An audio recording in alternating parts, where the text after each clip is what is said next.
చేసుకుంటాడు. అసలు నిజంగా చెప్పాలి అంటే ఎప్పుడైనా ఎక్కడైనా ఎవరికైనా ఏదైనా శుభం కలిగితే ఆ శుభానికి కారణం ఎవరు అంటే శంకరుడే. నేను చెప్పట్లేదు ఈ మాట, శాస్త్రములు చెప్పే. శుభములన్నీ కుప్పలు తెప్పలుగా ఆయన పాదముల దగ్గర పడి ఉంటాయిట.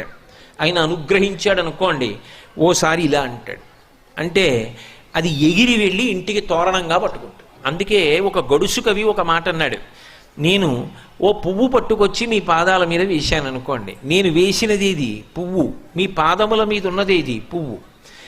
నేను ఒక పువ్వు పట్టుకెళ్ళి మల్లికార్జున లింగం మీద వేశాను అనుకోండి, పరమ ప్రేమతో వేశాను అనుకోండి, ఆ పువ్వు ఓ ఏడాది తర్వాత నా ఇంటి మనవడు. నేను ప్రేమతో వేసిన పువ్వు 2 ఏళ్ల తర్వాత నా ఇంట్లో మనవరాలు. నేను ప్రేమతో వేసిన పువ్వు నేను కట్టుకునే ఒక ఇల్లు. నేను వేసిన పువ్వు నాలో కలిగేటటువంటి భక్తి